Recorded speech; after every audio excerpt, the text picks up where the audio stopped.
teu servo, Senhor, que vai trazer a tua palavra nessa noite, Senhor. Senhor, que o Senhor manda uma palavra, Senhor, direto do teu trono, Senhor, para o coração do pregador, Senhor. Porque, meu Senhor, ele é uma bênção na tua casa, uma bênção, meu Senhor, nessa comunidade, aonde ele mora, Senhor. Senhor, aonde o Senhor manda ele ir para levar a tua palavra, ele sempre está indo, sempre está sendo obediente.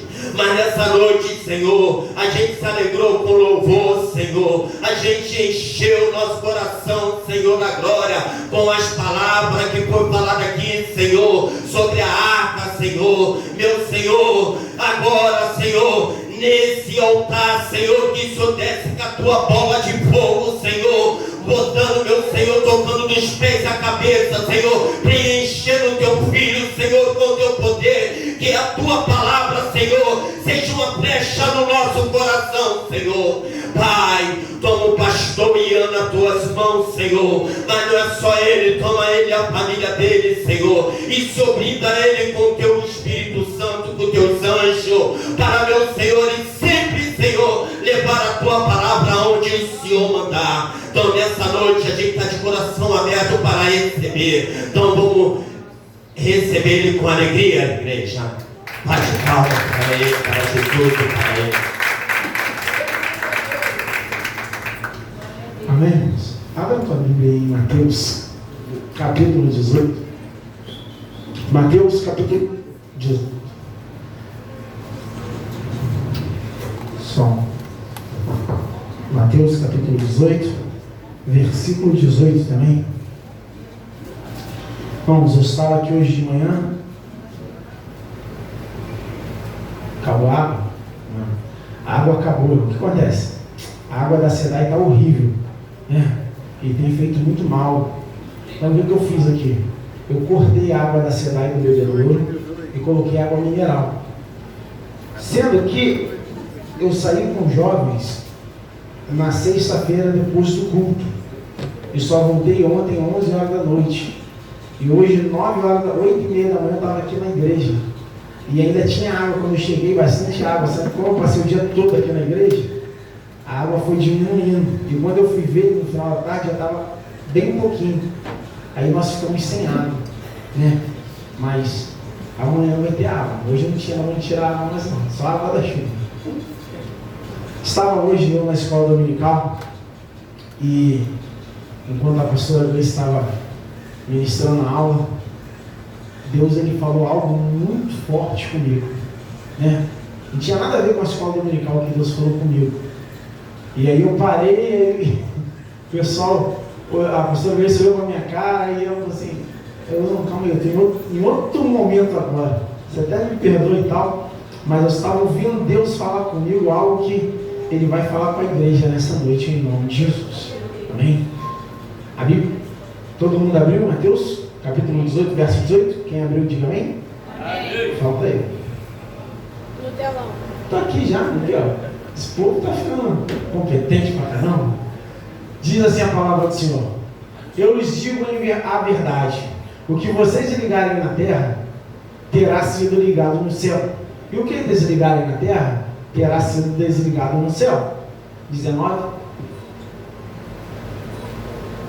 Também lhes digo que se 2 de vocês concordarem aqui na terra a respeito de qualquer coisa que pedirem, meu Pai no céu os atenderá. 20. Pois aonde 2 ou 3 se reunirem em meu nome, eu estou no meio deles. Amém. Pode sentar e deixa esse versículo aí. Esse aqui, o chave. Eu gostaria que os irmãos, Amanda, abaixe um pouquinho esse microfone, está no microfone. Gostaria que os irmãos prestassem bem atenção na palavra que vai ser ministrada, porque vai falar ao seu coração se você tiver com o coração aberto e se você estiver atento. A palavra de Deus diz o porquê que Jesus disse isso aqui: pois onde 2 ou 3 se reunirem em meu nome, eu estou no meio deles. Por que Jesus falou isso? Porque no meio de 2 ou 3, não somente um. Quando ele fala de um, ele fala assim: entra no teu quarto, dobra os seus joelhos no secreto, que Deus do secreto vai te ouvir em secreto, e vai te abençoar a olho nu, para que todos vejam. Quando é um, Deus ouve. Porque quando é dois ou mais, ele fala que Deus está presente naquele lugar. Alguém consegue me responder isso? Fica tímido não. Se você acha que você consegue me responder, eu quero ouvir você. Deus ou Jesus? Deus ou Jesus, ele estará no meio de nós. Eu entendo, para responder, eu entendo que formam a presença do Senhor. Dois formam um corpo. Forma um corpo. Aí o Senhor com certeza vai estar presente. É dentro desse pensamento. Você imagina que nós somos um quebra-cabeça. Eu sou uma peça do quebra-cabeça, né? Cada um de nós somos uma peça do quebra-cabeça. Esse quebra-cabeça, quando todas as peças estão reunidas, elas se tornam um corpo de Cristo, né? Elas se tornam, ou um outro quebra-cabeça se torna um quadro bonito. A peça individual, você olha uma peça, você não vê nada diferente, você fala assim, faz parte de um quebra-cabeça. Agora, que quebra-cabeça é esse, eu não sei. Sei lá, tem 1 milhão de peças, uma pecinha desse tamanho, eu não sei de que parte do quebra-cabeça ele faz. Eu sei que faz parte de um corpo, né? E quando estão dois ou mais, se torna viva a presença de Deus, porque o reino de Deus se completa. Como assim, pastor, o reino de Deus? Não tem como você ser um país. Vamos dar um exemplo claro. O Rio de Janeiro não poderia ser um país, por ser somente um estado, né? Aí vamos separar em cidades. Duque de Caxias não poderia ser um país, por ser uma cidade. Não poderia ser um estado, porque é uma cidade. O que forma um país são diversos estados.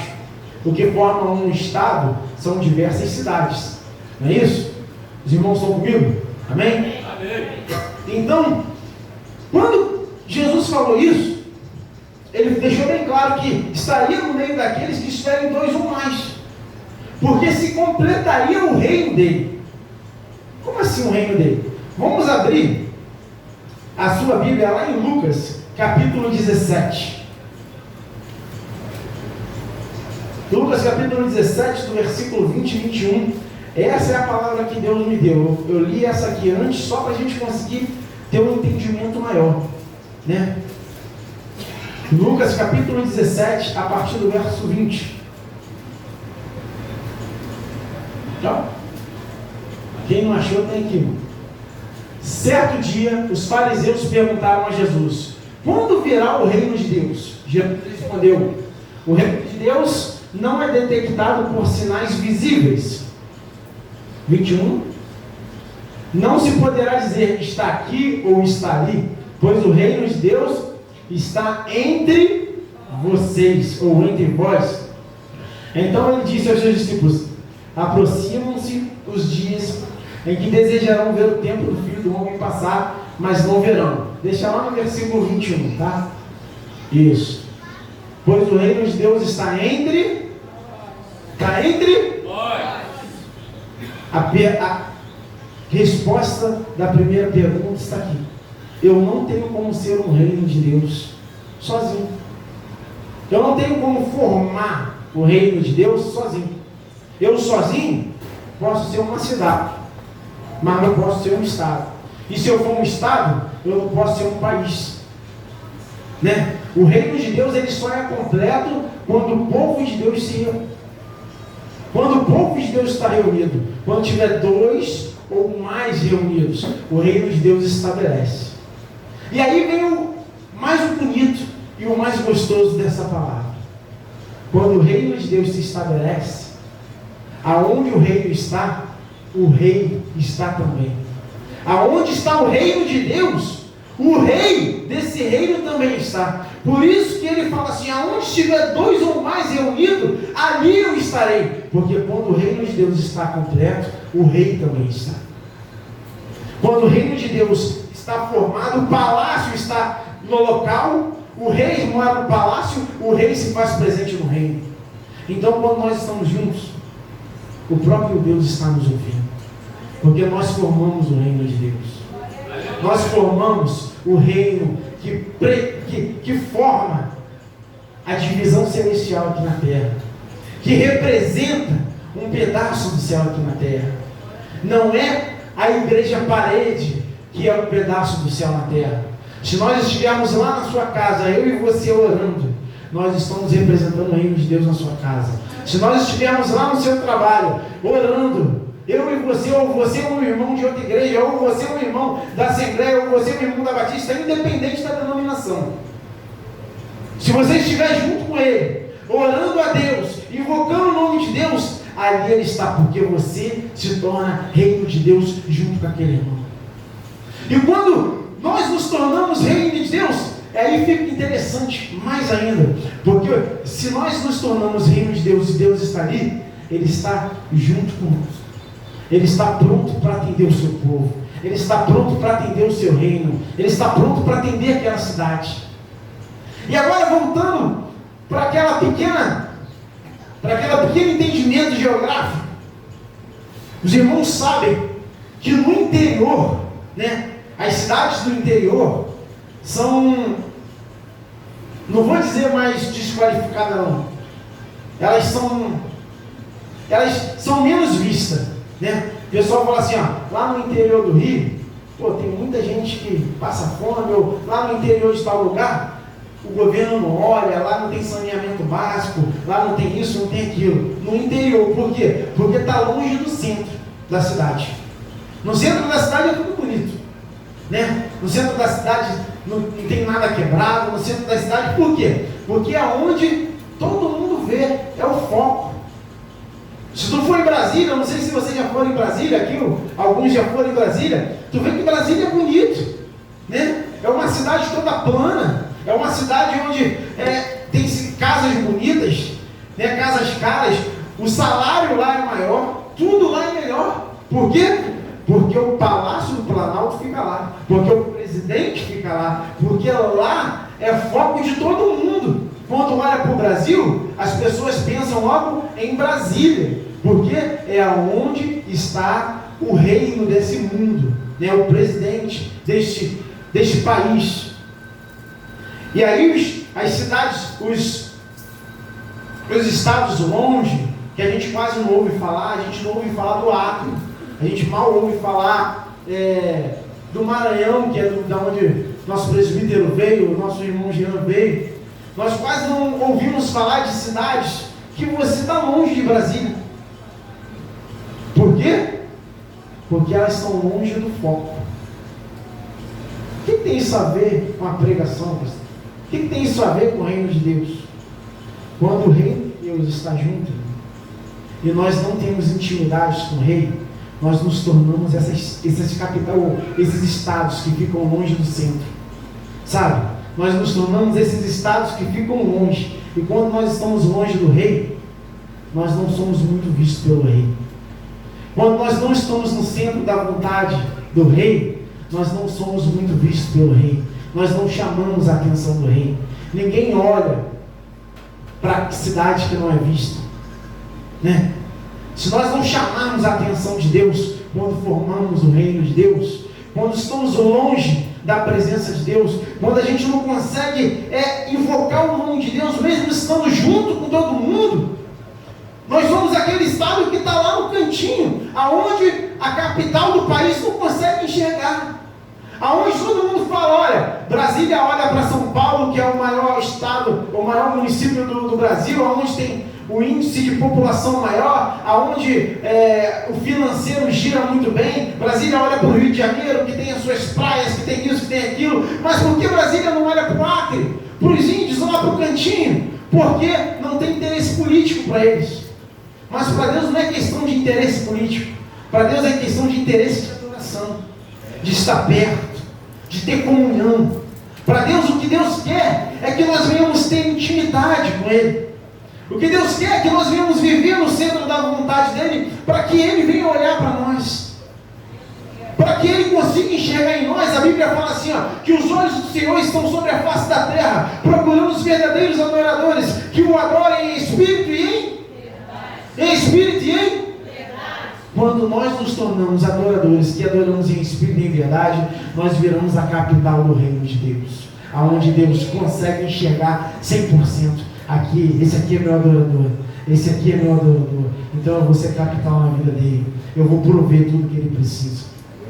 Então nós precisamos estar sempre na disponibilidade de Deus, nós precisamos estar sempre no centro da vontade de Deus, nós precisamos estar sempre como capital do reino de Deus, porque a frase que não deixou de falar o meu coração o dia todo é: quando o reino está, o rei vem também. Quando o reino vem, o rei vem também. Não tem como o reino chegar e o rei ficar onde ele estiver. Não tem como o reino chegar em um lugar, ou você chegar no reino e o rei ficar em outro lugar. Não tem como o presidente do Brasil morar nos Estados Unidos. Não tem como o presidente do Brasil morar na África ou em qualquer lugar. Ele tem que morar no Brasil. E ele tem que fazer residência, sabe onde? No Palácio do Planalto. Por quê? Porque ele tem que estar à disposição dos seus liderados. E quando nós estamos adorando a Deus em espírito e em verdade, Deus tem prazer em deixar anjos e o Espírito Santo dele à disposição da gente. Nós vemos isso no exemplo que Jesus nos deu. 40 dias no deserto, o diabo veio, tentou ele, provou ele, e a Bíblia fala que depois que ele expulsou o diabo, que ele passou pela provação, a Bíblia diz que os anjos vieram e serviram a Jesus. Isso mostra, sabe o quê? Que quando nós estamos no centro da vontade de Deus, Deus tem prazer de enviar os anjos para nos servirem.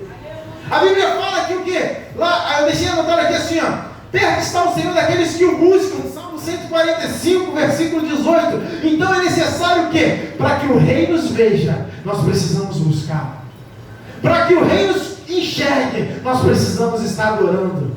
Para que o rei nos veja e queira nos abençoar, nós precisamos estar nos colocando à disposição dele. Lá em Jeremias diz que: buscar-me-eis e me encontrareis quando me buscardes de todo vosso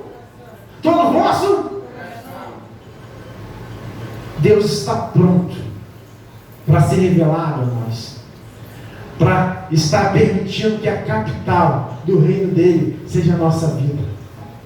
Mas é necessário nós conseguirmos entender essa palavra. É necessário nós sermos adoradores em espírito e em verdade.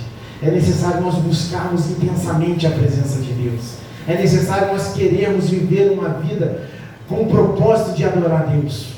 Porque quando nós vivemos para Deus, Deus permite que a nossa vida todinha dê certo. Deus permite que nós venhamos conquistar coisas grandes, altas. Quando nós aprendemos que devemos viver primeiro, priorizando a vontade dele, os nossos sonhos são nada. Porque a Bíblia fala o quê? Os sonhos do Senhor para nós é maior do que nós pensamos ou imaginamos. Então, quando nós conseguimos entender isso, colocar isso na nossa cabeça, nós elevamos a nossa intimidade com Deus. E Deus começa a achar em nós um espírito adorador. Deus começa a olhar para a gente e falar assim: eu posso contar com Ele. E se eu posso contar com Ele, Ele também pode contar comigo. Eu posso contar com ela. E se eu posso contar com ela, ela também pode contar comigo. Sabe? Enquanto Deus puder contar com a gente, enquanto Deus puder fazer da gente o que Ele quiser, enquanto nós formos o sonho de Deus realizado aqui na terra, Deus vai realizar os nossos sonhos também. Existem dois tipos de pessoas aqui na terra: o sonho de Deus realizado e o sonho de Deus frustrado. Todos nós somos sonhos de Deus. Todos nós nascemos com um chamado, com uma estratégia de Deus. Todos nós nascemos com uma missão. Muitos de nós não descobrimos qual é a nossa missão, mas nós nascemos com isso, né? E quando nós não cumprimos essa missão, nós nos tornamos um sonho frustrado de Deus. Mas quando nós cumprimos essa missão, nós nos tornamos um sonho realizado de Deus. Sansão foi um sonho frustrado de Deus. Moisés foi um sonho realizado de Deus. Jesus foi um sonho realizado de Deus. né? Saul foi um sonho frustrado de Deus. Começou bem, começou orando, começou sacrificando a Deus, mas no final ele estava fazendo tudo que não era da vontade de Deus. Então nós temos que manter uma vida estável na presença de Deus, buscando Ele incessantemente, incansavelmente, sem parar.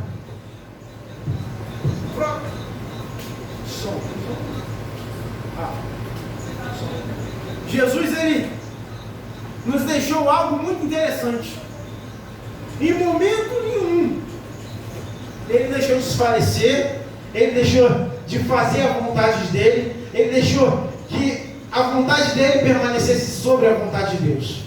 Até no momento que Ele estava triste, angustiado, até no momento que Ele estava desesperado, até no momento que Ele estava sentindo dor, Ele foi para o Getsemane e Ele falou assim, Senhor, se for possível, que passe de mim esse cálice, mas todavia, se não for, que seja feita a sua vontade. Por isso que em tudo aqui na terra Jesus foi bem sucedido, porque a vontade dele não prevalecia.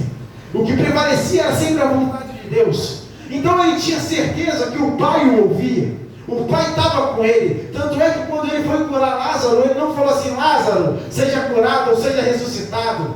Ele foi lá, olhou para o céu e falou assim, Pai, muito obrigado, porque o Senhor sempre me ouve. Estou falando isso para que esses aqui ouçam, entendam isso. E aí ele dá uma ordem, Lázaro saia para fora. Porque ele tinha certeza que ele era a capital do reino de Deus aqui na terra. Deus, ele ouvia ele sempre, sabe por quê? Porque Jesus era a capital do reino de Deus aqui na terra. Ele não tinha dúvida que Deus ouvia ele, porque ele vivia uma vida de santidade com Deus. Quando nós vivemos uma vida de entrega e santidade com Deus, nós nos tornamos a capital de Deus aqui na terra. Nós nos tornamos alguém que Deus quer abençoar, abençoar e abençoar. Sabe por quê? Porque Deus, ele não tem prazer em ver um servo dele triste, decepcionado, angustiado, sofrendo, passando por situações financeiras delicadas. Deus não tem prazer nisso. Deus não tem testemunho nisso para Deus. O que tem é uma tristeza grande no coração de Deus. Por quê? Porque as pessoas olham e falam assim, tem um servo de Deus ali, que a Bíblia fala que Deus é dono do ouro e da prata e ele só vive mendigando pão. Deus não tem prazer nisso. Deus tem prazer em abençoar os servos dele. Deus tem prazer em dar o melhor para os servos dele. É por isso que ele tem promessas na palavra de Deus que diz isso, né? Se obedecer, desfrutará no meio dessa terra. A Bíblia fala lá, se você ouvir os mandamentos do Senhor e obedecê-los, todos eles, as bênçãos do Senhor te seguiriam onde você estiver. Isso são mandamentos para os servos de Deus, para os homens e mulheres de Deus, porque Deus tem prazer. Se eu falar para você que Deus não tem prazer no bem material da sua vida, eu estou mentindo. A prioridade é o bem espiritual, mas Deus tem prazer para que todos olhem para você e falem assim, olha, eu quero servir aquele Deus ali, porque Ele não deixa faltar nada, e tudo que Ele dá em abundância. Ele não deixa faltar nada, e tudo que Ele dá em abundância. Mas Ele só vai poder fazer isso na nossa vida quando nós nos tornarmos 100% fiéis a Ele. Sabe, se você pegar, eu gosto muito, eu tenho testemunho, mas eu gosto muito do testemunho do pastor Geilson. Tu pega o pastor Geilson, que começou no IBGE, limpando o IBGE, faxinando o IBGE, e por uma providência milagrosa, ele virou funcionário federal, sem fazer prova. E hoje, ele é chefe do setor dele. Deus pegou ele de faxineiro e ele levou ele à chefia de uma instituição federal. Sabe disso? Ele vive na disponibilidade de Deus. Ele vive na disponibilidade de Deus. Se Deus mandar ele ir, ele vai. Se Deus mandar, ele vai. Não tem conversa com ele. Então a gente precisa aprender isso. A gente precisa pegar os exemplos e querer viver isso, querer vivenciar isso, querer viver no centro da vontade de Deus. Porque quando nós vivemos neste lugar, no centro da vontade de Deus, não nos falta nada. Deus não permite que falta para a gente. Muito pelo contrário, Deus dá e dá em excesso. Deus abre as comportas dos céus e derrama. Deus abre as comportas dos céus e derrama. Quando Deus estava no processo de mudança com o povo do Egito, o pessoal sentiu fome. Deus falou assim: ó, eu vou mandar as aves alimentar vocês, mas me faz um favor, não guarda para amanhã não, porque amanhã eu vou mandar o novo de novo, o fresquinho, o melhor. Não guarda para amanhã não, deixa aí. Se você não aguentar mais, larga, porque amanhã eu tenho algo melhor para você. Entenda o seguinte: quando nós estamos fazendo a vontade de Deus, o amanhã sempre é melhor que o hoje. Por mais que você já esteja recebendo muitas bênçãos, Deus sempre tem um melhor amanhã para você. Deus sempre tem um melhor amanhã para a gente. Deus sempre tem algo novo para a gente que nos surpreende. Mas para isso, nós precisamos virar a capital do reino de Deus. Mas pastor, eu não sou crente, como é que eu sou capital do reino de Deus? O reino de Deus está dentro do seu coração, mas ele só vai ser aflorado o dia que você tomar uma decisão de aceitar Jesus, de aceitar esse Jesus que eu tenho pregado, que eu tenho falado.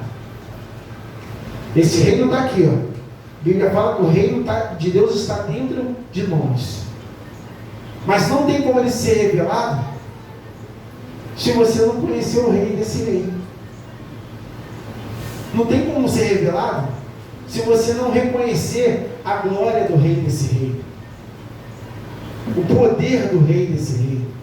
Se você só quiser usar o poder desse rei, ele não vai revelar o reino dele na sua vida. Você tem que querer morar nesse reino, tem que querer viver para esse reino, tem que querer entregar sua vida para esse reino e falar assim: eu quero viver no centro da vontade desse Deus, eu quero viver no reino que esse rei governa, porque no reino que esse rei governa, tudo é com fartura, tudo é com muita fartura. No reino desse rei não tem doença, não tem miséria, não tem fofocas, não tem intrigas, não tem nada, não tem decepções, porque o reino é tão perfeito que ele fala, sabe o quê? Que nós andaremos em ouro, que nós cantaremos com os anjos dizendo: santo, santo, santo, santo é o Senhor dos exércitos, que nós estaremos do lado dele, julgando o resto dos povos. Nós somos a menina dos olhos desse rei, e ele sempre olha para a gente com carinho, querendo cuidar da gente, mas é necessário nós estarmos mais perto da capital, mais perto do palácio do rei, mais perto do jardim real, mais perto do próprio rei, para que ele possa olhar a gente e falar assim: não esqueci de você não, eu sei as suas necessidades, eu sei que nessa cidade sua está faltando paz, eu sei que nessa cidade sua está faltando prosperidade, eu sei que nessa cidade sua está faltando ânimo, e eu, como provedor desse reino todinho, eu vou mandar os meus servos, que são os anjos, te servir. Vou mandar os meus servos, que são os anjos, servir a sua cidade. Mas é necessário o rei te ver, é necessário o rei entender que ele pode contar com você, é necessário o rei entender que ele pode contar com a sua cidade, é necessário o rei entender que na sua cidade há pessoas que obedecem a ele acima de todas as coisas, há pessoas que não ficam falando mal do rei, Você vê muito isso. Que o presidente é isso, que o presidente é aquilo, ou que o rei, ou que a princesa Isabel, ou que isso, é aquilo. E nós não somos diferentes quando falamos de Deus. Quantas vezes nós não falamos que Deus não olha mais para mim, que Deus não quer saber mais de mim, que eu estou passando por isso, e aonde está Deus? Que Deus é esse que falou que me promete isso, que me promete aquilo? e eu estou passando por isso tudo. Deus não quer uma cidade reclamona. Deus, Ele quer uma cidade adoradora. Deus, Ele não quer servos reclamões. A Bíblia fala que os olhos do Senhor estão sobre a face da terra, procurando os adoradores, que o adorem em espírito e em verdade. Quando nós adoramos em espírito e em verdade, nós não reclamamos, nós simplesmente adoramos. Está doendo? Estamos adorando. Está doendo? Nós estamos adorando. Estamos chorando? Mas estamos adorando. Estamos duro? Mas estamos adorando. Estamos com doença? Mas estamos adorando. Porque nós sabemos que quando nós chamamos a existência, a presença de Deus na nossa vida, tudo que tiver ruim, Deus conserta. Ele transforma a tristeza em alegria e derrama novo sobre as nossas vidas. Derrama unção nova sobre as nossas vidas. Então, se você abrir o teu coração e permitir que o Rei da Glória, que o Rei dos Reis, seja louvado e entronizado pela sua boca, através da adoração, você vai sair desse mar de lama que você está, para virar príncipe e princesa desse reino. Deus não nos chamou para comermos longe da mesa do Rei, não. Deus nos chamou para comermos junto à mesa do Rei. Deus nos chamou para comermos a comida do Rei, né? Não é uma comida separada, não. E eu não acredito que Deus come coisa ruim, não. Deus, eu acredito que só come as melhores coisas que tem. Ele conhece as melhores receitas. Ele já tem os melhores cozinheiros. Se Ele nos deu inteligência e sabedoria para comer as comidas que o pessoal faz aqui na terra, que é uma comida gostosa, você imagina o maná celestial como é. Você quer comer desse maná? Quer? Então adore acima de todas as coisas. Adore em espírito e em verdade. Chame a atenção do Rei para você. Chame a atenção, arrume um jeito de chamar a atenção. Eu preciso chamar a atenção do Rei. Eu preciso, tem muita gente nesse reino. Sabe, tem milhões de pessoas nesse reino. Eu preciso chamar a atenção dele. Eu preciso chamar. Seja através da minha adoração, seja através da minha fé, seja através da minha entrega, seja através da obra que eu realizo para Ele aqui na terra. Eu preciso chamar a atenção do Rei. A mulher do fluxo de sangue chamou através da fé. Paulo chamava através das obras. Pedro chamava através da disponibilidade. Cada um tem um jeito de chamar a atenção do Rei. Abraão chamava a atenção do Rei através da amizade que ele tinha com Deus. A Bíblia fala que Abraão era amigo de Deus. Davi chamava a atenção do Rei pelo coração que ele tinha. A Bíblia fala que ele tinha um coração segundo o coração de Deus. Moisés chamava a atenção do Rei pela intimidade que ele tinha. A Bíblia fala que com Moisés Deus falava face a face. Então você e eu temos que aprender a chamar a atenção do Rei. Precisamos aprender a chamar a atenção do Rei para que ele olhe para nós e enxergue